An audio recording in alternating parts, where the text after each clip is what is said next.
The overlaid montage on the dust jacket shows what has become of the two people featured in the stories in this book.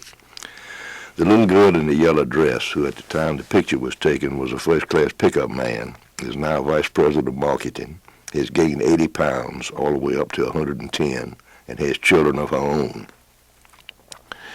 She has been mellowed by time rather than ravaged.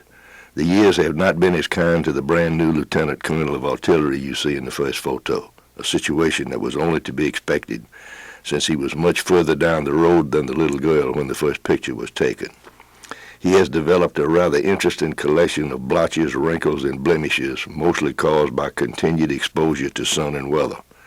As a matter of fact, he is beginning to look as if he has a hole in the bedroom wall and sleeps with his head outdoors all the time. He no longer commands a battalion either, and exercises only partial supervision of a very elderly black Labrador retriever who is wholly untrained. The one thing that is not visible in either picture is the fact that the two people are still friends, not simply father and daughter, but friends.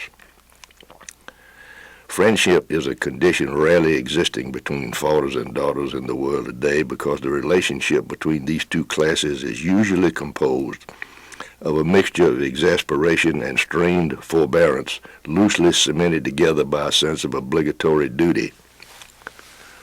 Since the present situation with my daughter is a far cry from the relationship I had with my own parents, it is obvious that the present relationship is due to the thought processes of the child rather than those of the parent.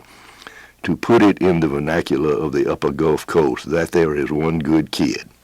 There is a quotation from a play written by Mrs. Mary Shakespeare's third child, Billy, that covers the matter adequately. Age cannot wither her, nor custom stale her infinite variety. The collection of stories in this book, all of which have appeared previously somewhere or another during the last 35 years, covers in general terms the beginning decade of two outdoor careers, my daughter's and mine. Because of the fact that I was 40 years old when my daughter was born, the two decades are wholly dissimilar.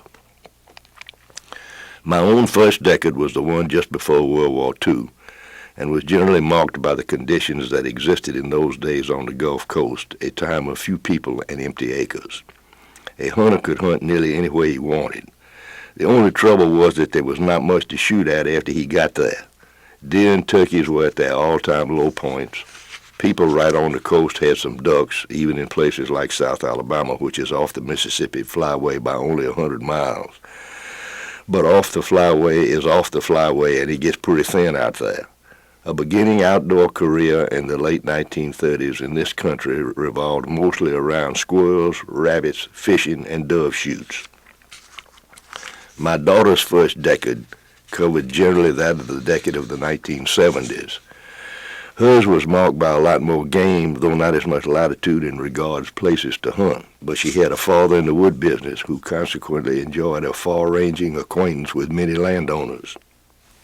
She had another advantage in that she had a father who habitually hunted alone.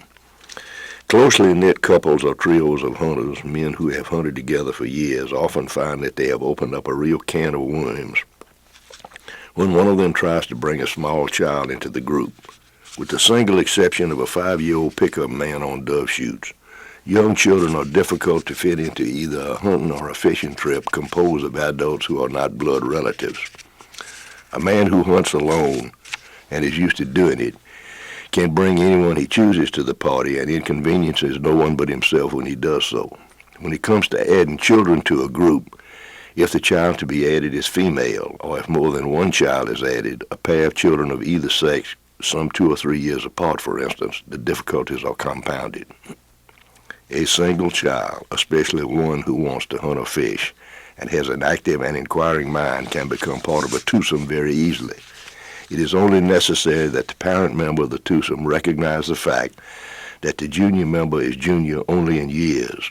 The juniors have minds of their own, a set of preferences peculiar to the individual, and these must be recognized and dealt with to the same degree as they would be if the individuals making up the twosome were in the same age group. Sometimes such an adjustment can be difficult.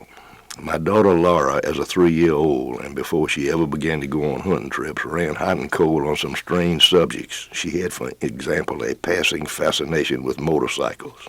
I could not then and cannot now imagine where this predilection came from. We had no motorcycle at home. I knew a person or two who had one, but none of these were in the neighborhood. I had room with a boy in college who did own one, a bike that I had ridden on from time to time, but motorcycles, their uses, operation, care, and maintenance were never objects of conversation at our dinner table. Our dinner conversations, in common with most of those conducted with other 3-year-old diners, consisted largely of instructions to stop throwing food on the floor and start eating your vegetables.